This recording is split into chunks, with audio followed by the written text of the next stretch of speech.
उप मुख्यमंत्री अरुण साहब ने प्रचार प्रसार को लेकर की बात, कहा बीजेपी के काम से जनता संतुष्ट है।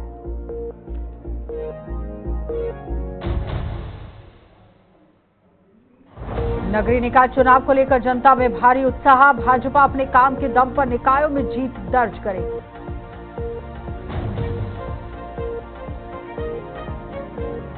और रावतपुरा सरकारी यूनिवर्सिटी का खेल महोत्सव, 1000 से ज्यादा छात्रों ने 12 रोमांचक खेल स्पर्धाओं में लिया भाग।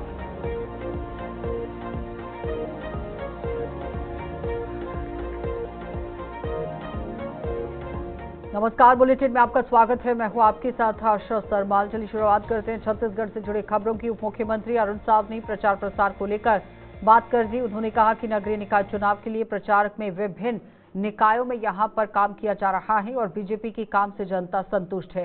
वहीं भूपेश बघेल की धान की कीमत वाले बयान पर कहा कि नगरीय निकाय का चुनाव है, 5 साल में शहर के लिए क्या किया वो तो बताएं, और धान खरीदी की अच्छी व्यवस्था बीजेपी ने यहां सरकार में रहते हुए की है। समर्थन मूल्य देने का काम भी बीजेपी ने किया। नगरीय निकाय के चुनाव है, 5 साल मुख्यमंत्री रहे भूपेश बघेल, 5 साल में किस शहर के लिए क्या किया ये तो बताएं। 5 साल मुख्यमंत्री रहे, नगरीय निकाय के चुनाव के प्रचार में जा रहे हैं और नगरों के लिए क्या किया, राजधानी रायपुर के लिए क्या किया, एक बड़ी उपलब्धि 5 साल की, जहां पर वो 5 साल रहे हैं। पूरे प्रदेश की सत्ता का बागडोर उनके हाथ में थी। शहरों की दुर्दशा करके राज्य में भ्रम फैलाने का काम कर रहे हैं। कांग्रेस का इतिहास आप देख लो। क्यों भूपेश बघेल जी को याद नहीं है 2003 से पहले का समय? किसानों की दुर्दशा कर रखी थी कांग्रेस की सरकार ने। किसानों के धान को रगड़ रगड़ कर रिजेक्ट किया गया, पानी में डुबा डुबा कर रिजेक्ट किया जाता था। धान खरीदी की सुव्यवस्थित व्यवस्था भारतीय जनता पार्टी की 2003 में सरकार बनने के बाद छत्तीसगढ़ में आई है। चुनाव के प्रचार हेतु मैं पूरे प्रदेश भर में विभिन्न निकायों में जा रहा हूं। जो उत्साह पार्टी के कार्यकर्ताओं में दिख रहा है, जनता में जो उत्साह दिख रहा है और विशेषकर महिलाओं में जो उत्साह दिख रहा है, युवाओं में जो उत्साह दिख रहा है, ये स्पष्ट रूप से बताता है कि शहरों की जनता भारतीय जनता पार्टी के कामों से प्रसन्न है। उप मुख्यमंत्री अरुण साहब ने रायपुर निवासी में ही, आप देखिए रायपुर निवास में पत्रकारों से चर्चा के दौरान कहा कि नगरीय निकाय चुनाव को लेकर लोगों में उत्साह दिख रहा है। युवा और महिलाओं का उत्साह बता रहा है कि शहरों की जनता भारतीय जनता पार्टी के कामों से प्रसन्न है। भाजपा अपने काम के दम पर निकायों में जीत दर्ज करेगी। भूपेश बघेल ने अपने 5 साल के कार्यकाल में किस शहर में क्या किया, इसका आंकलन जनता करेगी। निश्चित रूप से जानकारी वक्त पर पार्टी की देनी चाहिए। नगरीय निकाय के चुनाव है, 5 साल मुख्यमंत्री रहे भूपेश बघेल, 5 साल में किस शहर के लिए क्या किया ये तो बताएं। 5 साल मुख्यमंत्री रहे, नगरीय निकाय के चुनाव के प्रचार में जा रहे हैं और नगरों के लिए क्या किया, राजधानी रायपुर के लिए क्या किया, एक बड़ी उपलब्धि 5 साल की, जहां पर वो 5 साल रहे हैं। पूरे प्रदेश की सत्ता का बागडोर उनके हाथ में थी। शहरों की दुर्दशा करके राज्य में भ्रम फैलाने का काम कर रहे हैं। कांग्रेस का इतिहास आप देख लो। क्यों भूपेश बघेल जी को याद नहीं है 2003 से पहले का समय? किसानों की दुर्दशा कर रखी थी कांग्रेस की सरकार ने। किसानों के धान को रगड़ रगड़ कर रिजेक्ट किया गया, पानी में डुबा डुबा कर रिजेक्ट किया जाता था। धान खरीदी की सुव्यवस्थित व्यवस्था भारतीय जनता पार्टी की 2003 में सरकार बनने के बाद छत्तीसगढ़ में आई है और किसानों को समर्थन मूल्य से अतिरिक्त राशि देने की शुरुआत भारतीय जनता पार्टी की सरकार ने किया। पर ये जनता के बीच भ्रम फैलाने का काम, एक एक बात पर 5 साल झूठ बोला। 2500 रुपया क्विंटल धान का देंगे। मैं ढूंढता हूँ छत्तीसगढ़ में कोई एक किसान जिसके धान की कीमत उसको 2500 रुपए मिला हो। 4 किस्तों में दिया, चौथे किस्त में कटौती की। आज हम 3100 रुपया क्विंटल का भाव दे रहे हैं। पैसा को एक मुश्त दे रहे हैं किसानों को। किसानों की तरक्की और बेहतरी के लिए चाहे देश की सरकार हो, प्रदेश की सरकार हो, हमेशा भारतीय जनता पार्टी की सरकारों ने ही किया है। कांग्रेस ने हमेशा किसानों को छला है, गरीबों को। रावतपुरा सरकार यूनिवर्सिटी ने यहां अपनी बहुप्रक्षित 3 दिवसीय खेल महोत्सव पराक्रम 2025 के लिए मंच तैयार किया। 6 फरवरी से शुरू होकर 8 फरवरी तक ये चलेगा। इस खेल महोत्सव में विभिन्न विभागों के 1000 से ज्यादा छात्र 12 उच्च ऊर्जा खेल स्पर्धाओं में भाग लेंगे, जिसमें 5 इंडोर और 7 आउटडोर खेल शामिल हैं। इस खेल स्पर्धाओं के ही आप देखिए उत्कृष्ट जो खिलाड़ी हैं, एसआरयू का प्रतिनिधित्व आगामी 21 फरवरी से 23 फरवरी तक होने वाला है। और साथ ही साथ रावतपुरा लोक कल्याण ट्रस्ट के जो इंटर कैंपस खेल महोत्सव है यहां पर किया जाएगा।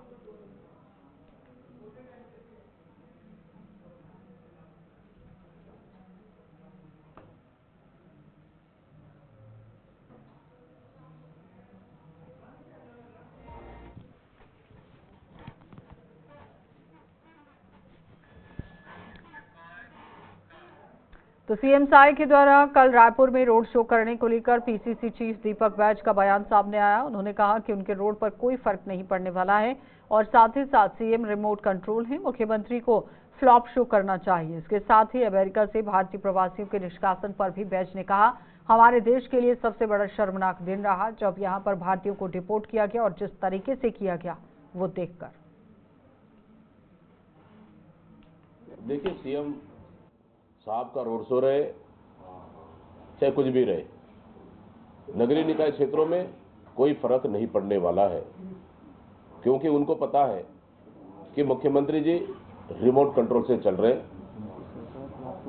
और उनकी सरकार पूरी तरह फ्लॉप शो साबित हुई है। उनको तो रोड शो की जगह फ्लॉप शो करना चाहिए। विधानसभा अध्यक्ष डॉक्टर रमन सिंह के द्वारा नगरीय निकाय चुनाव के लिए प्रचार प्रसार करने को लेकर कांग्रेस ने बीजेपी के ऊपर निशाना साधते हुए कहा कि रमन सिंह जी यहां भारतीय जनता पार्टी के वरिष्ठ नेता हैं, 3 बार मुख्यमंत्री भी रह चुके हैं और उन्हें मर्यादा का ध्यान रखना चाहिए। संवैधानिक पद पर रहकर उन्होंने अपने पद का ख्याल रखना चाहिए और इस तरह से खुलेआम पार्टी का प्रचार करना संवैधानिक पद का उल्लंघन है। भारतीय जनता पार्टी के वरिष्ठ नेता है, 3 बार मुख्यमंत्री रहे हैं, उनको अपनी पद और मर्यादा के ध्यान रखना चाहिए और संवैधानिक पद में आज उनको अपनी पद का मर्यादा का ख्याल रखना चाहिए। इस तरह से खुलेआम पार्टी का प्रचार करना सीधा सीधा है, संवैधानिक पद का और उल्लंघन है। मैं समझता हूं कि ये बिल्कुल भी उचित नहीं है कि खुलेआम पार्टी का प्रचार करें, क्योंकि वो एक संवैधानिक पद में बैठे हुए हैं। कांग्रेस की इन बयानों से बहुत स्पष्ट होता है कि कांग्रेस पार्टी विकास के मुद्दे के बजाय मुद्दों को भटकाने की कोशिश कर रही है। आज मुद्दा विहीन कांग्रेस ऐसे ही मुद्दे जनता के बीच लाकर भ्रम पैदा करने की कोशिश कर रही है।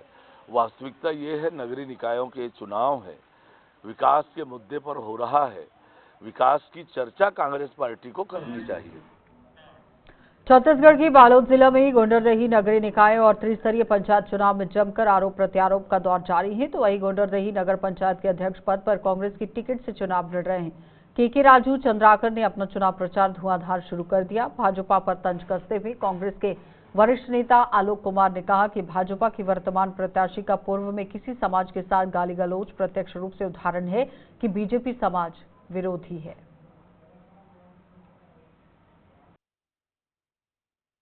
देखिए, बीजेपी की मानसिकता हमेशा से यही रही है कि धर्म को लड़ाना, समाज को लड़ाना, धर्म के आड़ में राजनीति करना, ये उनकी ओछी सोच हमेशा रही है।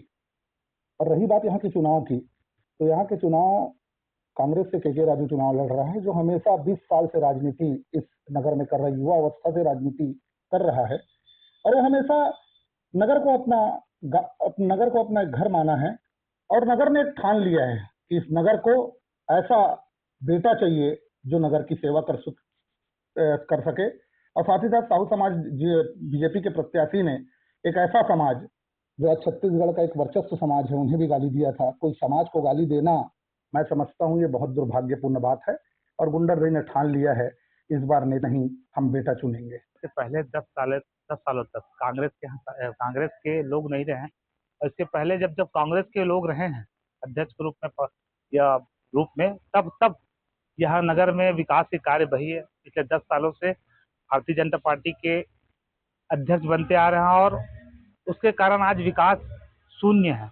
लोगों को शुरू से एक ही बात रही है कि जब कांग्रेस के लोग बैठते हैं तभी विकास होता है। तो इस बार तो विकास हमारा मुद्दा ही है, और इसमें पूरे अभी नगर के सभी लोग पूरे एक ही बात कर रहे हैं कि कांग्रेस की सरकार है, कांग्रेस के पूरे पार्षद आए। शंकराचार्य यहाँ अभिमुक्तेश्वरानंद जो महाराज हैं, उनके विवादित बयानों ने एक बार फिर से सुर्खियों में जगह बना ली है, और इस बार उनके बयानों का विरोध धर्माचार्य भी कर रहे हैं। और अभनपुर की जो प्रेमा साई जी महाराज हैं, वहां तक कि आप देखिए उन्होंने ये कह दिया कि छत्तीसगढ़ सरकार को अभिमुक्तेश्वरानंद महाराज के आगमन पर भी रोक लगा देनी चाहिए। आप सभी को नमस्कार। देखिए, आज तक मैंने कभी किसी साधु संत और महात्मन का कभी विरोध नहीं किया, क्योंकि मैं एक सनातनी हूँ, और साधु संत महात्मन का सम्मान करना ये मेरा परम धर्म है। और आज मुझे इसलिए बोलना पड़ रहा है, और दुख भी बहुत है कि एक महात्मन के विरोध में मुझे बात करनी पड़ रही है, क्योंकि उनकी भूमिका ऐसी है। जब किसी व्यक्ति के शरीर में, हाथ में या पैर में गैंग्रीन हो जाता है, तो उसे वो हाथ या पैर काटना पड़ता है अपने प्राणों की रक्षा करने के लिए। लेकिन उसके लिए उसका हाथ या पैर जो है बहुत महत्वपूर्ण होता है, फिर भी वो हाथ और पैर कटवाता है। ठीक उसी तरह आज सनातन धर्म का जो हानि हो रही है, उसको देखते हुए आज मुझे बोलना पड़ रहा है। स्वामी मुक्तेश्वरानंद जी जो हैं, वो हमेशा विवादित बयान देते रहते हैं। मेरा ये कहना है कि विरोध की भूमिका निभाने के बजाय सहयोग की भूमिका भी निभा सकते थे। आज जैसे कुंभ आयोजन के ऊपर जो वो कमियां निकाल रहे हैं, उस विषय में मैं ये कहूँगा कि अगर आपको कमियां अगर दिख रही थी, तो आप समय रहते प्रशासन को मार्गदर्शन दे सकते थे। शंकराचार्य अगर आप खुद को बोल रहे हैं, मैं तो नहीं मानता हूँ, क्योंकि उनका कार्य ऐसा नहीं है, और कोर्ट में जो है मामला भी लंबित है। जब तक कोर्ट का आदेश नहीं हो जाता, क्लियर नहीं हो जाता, तब तक वो शंकराचार्य नहीं है, स्वयं घोषित है। और अगर वो खुद को मानते भी है, तो समय रहते प्रशासन का मार्गदर्शन कर सकते थे, और योगी जी से मिलकर उनका भी मार्गदर्शन कर सकते थे। लेकिन उन्होंने मार्गदर्शन नहीं किया, क्योंकि व्यवस्था जो है सही चल रही थी। अब देखिए, जहाँ पे 10 करोड़ सनातनी है, इतनी डोंगरगढ़ पुलिस के अज्ञात चोरों को पकड़ने में सफलता यहां पर आप देखी गई। चोरों ने गनर मोटार शोरूम से ही नकदी रुपए लगभग यहां आप देखिए किस तरह से पैसे चुरा लिए हैं, और चोरी के लिए जो हथियार यहां पर इस्तेमाल में लाए गए, जहां जो उपकरण यहां पर इस्तेमाल में लाए गए, उन्हें भी बरामद किया गया। रिपोर्ट पर थाना डोंगरगढ़ में यहाँ आप देखिए कार्रवाई भी की गई। पीएनएस दर्ज कर विवेचना यहाँ पर की गई है। गठित टीम द्वारा अलग अलग एंगल से जांच शुरू कर दी गई। बीते 25 जनवरी की रात को डोंगरगढ़ थाना क्षेत्र में जो होंडा शोरूम था, उसमें चोरी हुई थी। लगभग 7 लाख रुपए की रकम गले से चुरा ली गई थी रात को। इस संदर्भ में थाना डोंगरगढ़ और साइबर की टीम लगातार लगी हुई थी। वहाँ पे लगे सीसीटीवी फुटेज का एनालिसिस किया जा रहा था। तो इसमें एनालिसिस के दौरान 5 लड़के दिखे और फुटेज को और फॉलो किया गया। तो उसमें एक जो आदतन चोर है वहाँ पर आकाश लाउत्री सीसीटीवी में दिखा। तो जब उससे पकड़ के विस्तृत पूछताछ की गई, तो उसने घटना चोरी करना स्वीकार किया, और उसने अन्य 5 साथी बताया, जिसमें 2 माइनर हैं। इसके अलावा एक शाहिद खान और रितेश उइके उसके साथ थे। रितेश उइके जो कि होंडा शोरूम का ही कर्मचारी था, जिसको जानकारी थी कि आज गले में बड़ी रकम है, तो उसने अपने दोस्तों के साथ मिलकर प्लानिंग की और चोरी की घटना को कारित किया। इनके पास से 4,73,000 रुपये बरामद हो गए हैं।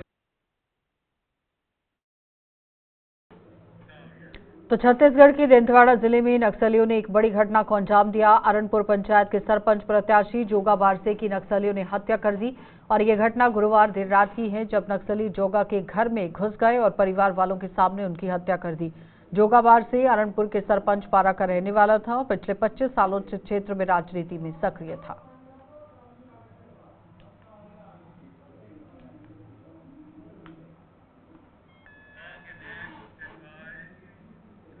बेमेतरा में अवैध शराब की बड़ी खेप पकड़ी गई, जिसमें 770 अवैध शराब बरामद हुई है और इस कार्रवाई को आबकारी विभाग ने अंजाम दिया है, जिससे जिले भर में लगातार यहां पर इसके खिलाफ कार्रवाई करने की बात कहती है।